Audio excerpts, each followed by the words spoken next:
अंडमान निकोबार द्वीप समूह का भरोसेमंद YouTube news channel the echo of India. नमस्कार, the echo of India news channel में आपका स्वागत है। मैं राकेश चंद्रलाल। अंडमान निकोबार द्वीप समूह मुख्य भूमि से काफी दूर है और जल मार्ग तथा हवाई मार्ग यही एक साधन है कि हम जो यहाँ में रहने वाले लोग हैं वो मुख्य भूमि आ जा सके। जल मार्ग से अब बहुत ही मुश्किल हो रहा है क्योंकि जहाज़ों का सफर बहुत लंबा होता है, हेक्टिक होता है, तो हर कोई लोग यहाँ पर अब फ्लाइट से ही जाना पसंद करते हैं क्योंकि जल्द से जल्द वो मुख्य भूमि पहुंच जाते हैं।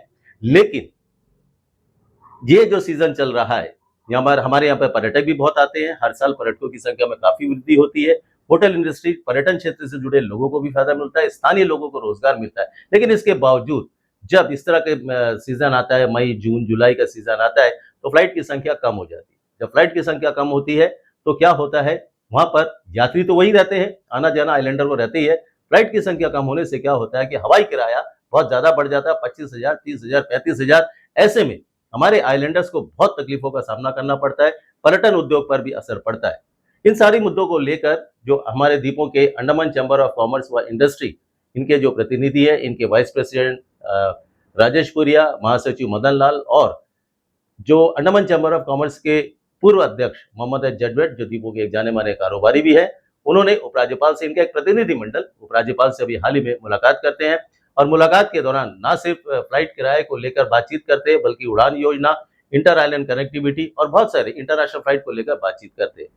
हमने इस संबंध में उपराज्यपाल के साथ चैम्बर ऑफ कॉमर्स की क्या बातचीत हुई, हमने इस संबंध में श्री मोहम्मद जडवेट से बातचीत की। बातचीत के दौरान उन्होंने बताया कि उपराज्यपाल के साथ बातचीत बहुत ही पॉजिटिव रहा है और उम्मीद करते हैं कि उपराज्यपाल ने जो आश्वासन दिया है कि वे इस मुद्दे को कंसर्न मिनिस्ट्री से उठाएंगे और एक जो एयरलाइंस कंपनी है उनके साथ में एक हाई लेवल मीटिंग करेंगे ताकि अंडमान निकोबार द्वीप समूह जैसे दूर दराज के क्षेत्र में लोगों को हवाई किराया को लेकर कोई भी तरह की तकलीफों का सामना ना करना पड़े।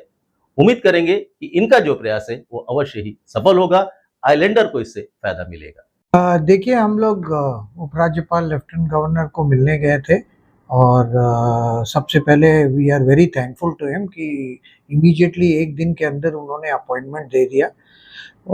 बेसिक प्रॉब्लम जो हुआ है कि जुलाई में हमारे पोर्ट ब्लेयर का श्री विजयपुरम का कनेक्टिविटी, जो एयर कनेक्टिविटी है, जो हमारा लाइफलाइन है, वो घट के लगभग 5, 6, 7 के आसपास पहुंच गया है। कोई दिन 5 आ रहा है, कोई दिन 6 आ रहा है। तो दिस इज द सिचुएशन।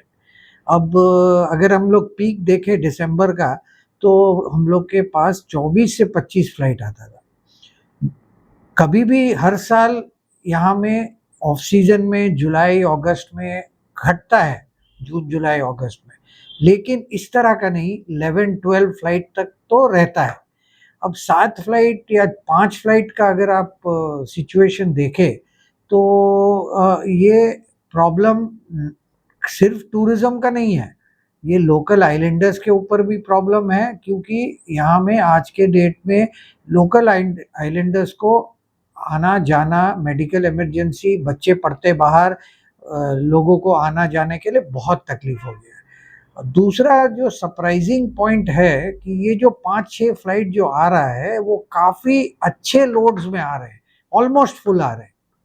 इसके कारण क्या है कि जो रेट बहुत हाई है, मतलब आज के डेट में एक रेगुलर 14-15 हज़ार का रेट हो जा रहा है।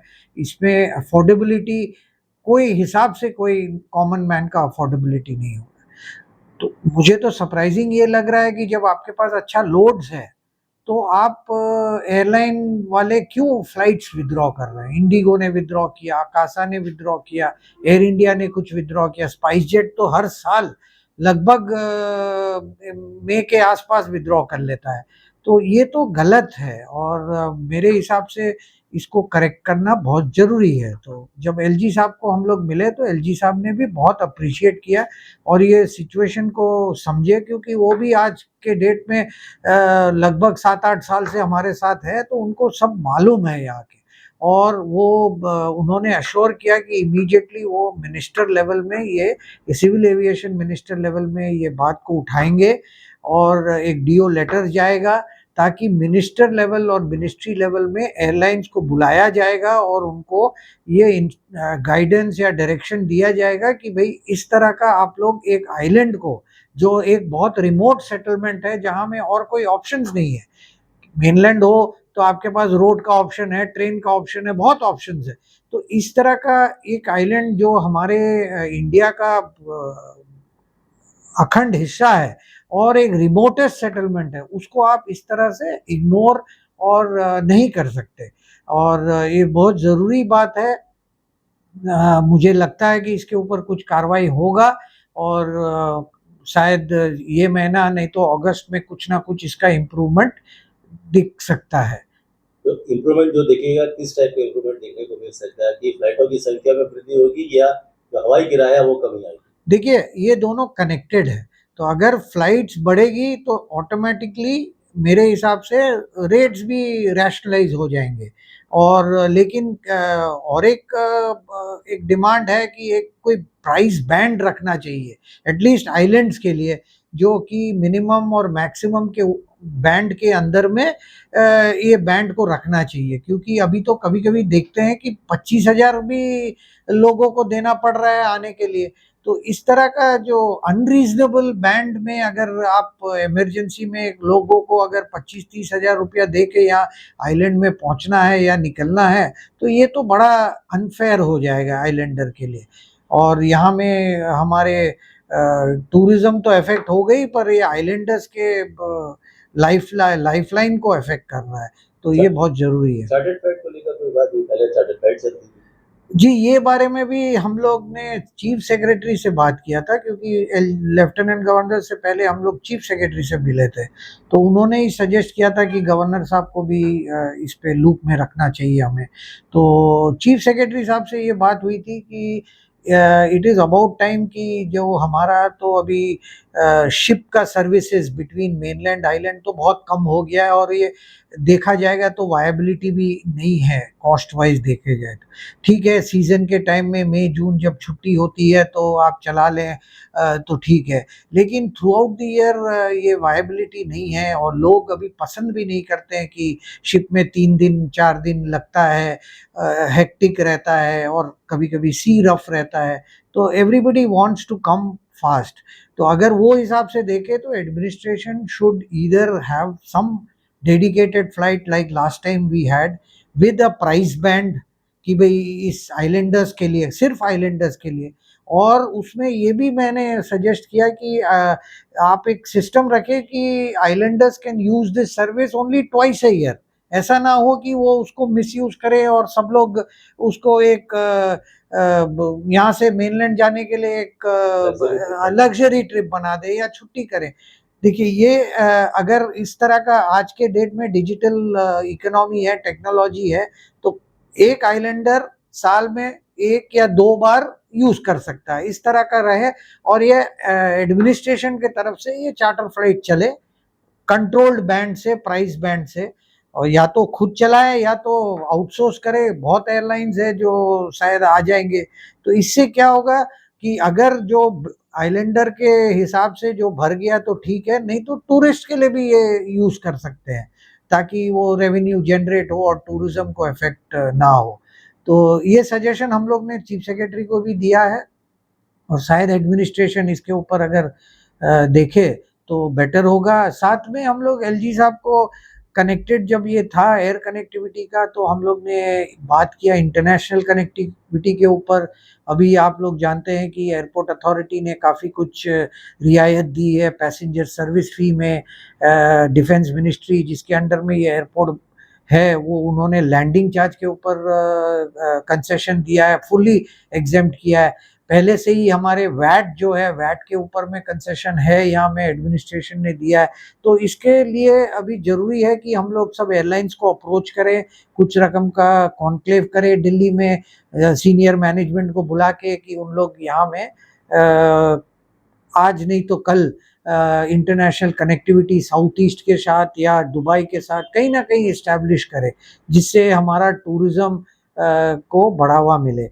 और इंटर आइलैंड कनेक्टिविटी भी बहुत इम्पोर्टेंट है, जिसके कारण लोगों यहाँ के लोकल पब्लिक को भी काफ़ी तकलीफ होती है। यहाँ से दिगलीपुर, यहाँ से कार निकोबार हमारे ट्राइबल लोग को जाना, यहाँ से ग्रेट निकोबार, इस तरह का inter island connectivity, air connectivity बहुत ज़रूरी है। और इसके ऊपर काफ़ी दिन से एडमिनिस्ट्रेशन और गवर्नमेंट ऑफ इंडिया ने काम किया है, लेकिन कुछ रिजल्ट अभी तक आए नहीं है।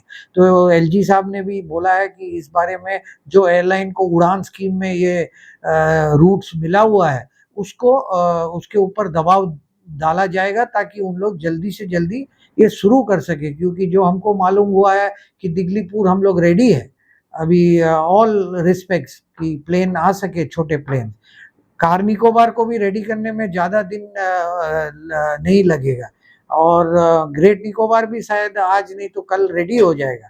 साथ साथ सी प्लेन का भी हम लोग बहुत दिन से सुन रहे हैं, एलजी साहब ने भी काफ़ी दिन से बात किया है, लेकिन इसके ऊपर भी मुझे जो लग रहा है कि हम लोग या तो हम लोग के साइड से रेडी नहीं है, या तो फिर सी प्लेन जिसको ये रूट मिला है उन लोग नहीं आ रहे। तो ये 2-3 चीज जो है ये बहुत जरूरी है। और आइलैंड का एयर कनेक्टिविटी तो वाइटल है, मतलब आपका कुछ भी डेवलपमेंट विदाउट एयर कनेक्टिविटी नहीं हो सकता। तो मेरा यही आग्रह है कि गवर्नमेंट ऑफ इंडिया, एडमिनिस्ट्रेशन इस पे ऊपर काम करे, और हमारा ट्रेड से जो भी सपोर्ट चाहिए कभी भी हम लोग आगे बढ़ के इसके ऊपर में काम करने के लिए रेडी है। एक अंतिम प्रश्न ये है कि नॉर्थ ईस्ट में ऐसा सुनने में आया कि नॉर्थ ईस्ट में जो है एक एयरलाइंस कंपनी को मिनिस्ट्री सिविल एविएशन मिनिस्ट्री से बोला गया है कि जो डेस्टिनेशन के लिए, कंपलसरी डेस्टिनेशन के लिए कुछ उनका है कि उनको फ्लाई करना ही करना है। अंडमान जी, के लिए क्यों? अंडमान के लिए नहीं, हमको लगता है एक रूट डिसबर्सल गाइडलाइंस करके पहले हुआ करता था, जो मिनिस्ट्री ऑफ सिविल एविएशन ने निकाला था, ताकि उसमें व्हाट आई कुड अंडरस्टैंड और what I can remember is कि जब रूट अलॉटमेंट होता है और स्पेस अलॉटमेंट होता है, तो जो लुक्रेटिव रूट्स है जो एयरलाइंस के लिए, जो जहाँ में पैसा बनता है, जैसे मुंबई कलकत्ता हो गया, और कोलकाता चेन्नई हो गया, चेन्नई हैदराबाद हो गया, हैदराबाद दिल्ली हो गया, ये लुक्रेटिव रूट्स है जिसमें ट्रैफिक ज़्यादा है, रेवेन्यू ज़्यादा है, एयरलाइंस के लिए अच्छा रहता है। तो ये जब रूट अलॉट करते हैं तो उनका एक तो गाइडलाइन था कि अगर आप 100% 100 रूट्स ये मिलेगा, तो 20 या 25% आप Tier 2 Tier 3 अनसर्विस्ड एरियाज को भी आप कवर करना है। नॉर्थ ईस्ट हो जाए, अंडमान हो जाए, लक्षद्वीप हो जाए, और कई ऐसे जगह है जहाँ में छोटे छोटे टाउन्स में आपको कंपल्सरीली करना है, भले आपको वहाँ प्रॉफिट ना हो, लोड्स ना हो, पर आपको करना है। लेकिन मुझे नहीं लगता कि ये आज के डेट में इम्प्लीमेंट हो रहा है। अगर ये इम्प्लीमेंट हो जाए, आप सही कहा कि अंडमान निकोबार को इससे बहुत फायदा होगा। Airlines will have to compulsorily come to Andaman Nicobar islands, and इससे क्या होगा कि आपका ऑटोमेटिकली कनेक्टिविटी बढ़ेगा, रेट कम होगा, और more seats will be available to the general public. Andaman Nicobar द्वीप समूह का भरोसेमंद G2 news channel the echo of India.